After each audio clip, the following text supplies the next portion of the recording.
इस देश के विपक्ष की आवाज़ को दबाने का काम कर रही है। सरकार अगर इतनी डरी हुई क्यों है? क्या इतना वो है कि जो वो छुपाती है? क्यों नहीं बताती अडानी का और मोदी जी का क्या रिश्ता है? कांग्रेस का क्या स्टैंड रहने वाला है जो राहुल गांधी की सदस्यता रद्द की है? क्या कांग्रेस कोर्ट में जाएगी या फिर कांग्रेसी नेताओं ने आज फरीदाबाद में प्रेस कॉन्फ्रेंस की है और जो प्रेस कॉन्फ्रेंस करने वाले थे उसमें जो कांग्रेस के फरीदाबाद प्रभारी और नूह से विधायक जो हैं आफ्ताब अहमद हैं जो हमारे साथ हैं, बात करते हैं उनसे कि आज का मुद्दा क्या है प्रेस कॉन्फ्रेंस का।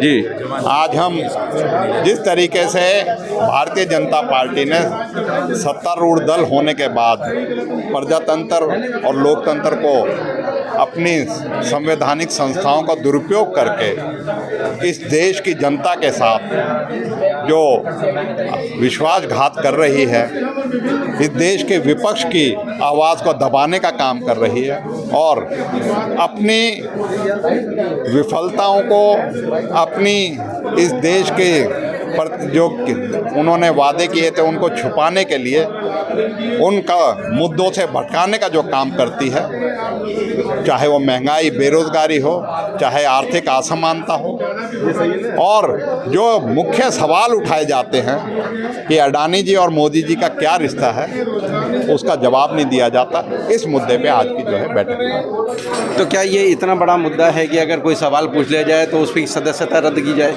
मैं यही कहते हैं, सवाल जो है प्रजातंत्र में पूछे जाएंगे, विपक्ष का काम सवाल पूछना है। सरकार अगर इतनी डरी हुई क्यों है? क्या इतना वो है कि जो वो छुपाती है? क्यों नहीं बताती अडानी का और मोदी जी का क्या रिश्ता है? और पार्टी जो है विपक्ष की पार्टी को दबाने का काम जो करती है, सदस्यता रद्द कर देना, षड्यंत्र रच के सदस्यता रद्द कर देना, ये सारी दर्शाती है कि इनका लोकतंत्र में विश्वास नहीं है। क्योंकि आज़ादी के समय में भी जो बीजेपी था या उनका पुराना दल था, वो आज़ादी के लिए नहीं लड़ रहा था, वो अंग्रेज़ों के साथ मिलकर इस देश में गुलामी रखने के लिए लड़ रहा था। तो इसलिए इनका जो है ये देश को, प्रजातंत्र को और इस देश के संविधान को ख़त्म करना चाहते हैं। कांग्रेस का क्या स्टैंड रहने वाला है जो राहुल गांधी की सदस्यता रद्द की है? क्या कांग्रेस कोर्ट में जाएगी या फिर हम जो भी राजनीतिक विकल्प हैं और जो भी कानूनी विकल्प हैं उन सब को इस्तेमाल करेंगे और जनता के बीच में जाके इस बात की चेतना जगाएंगे कि इस देश से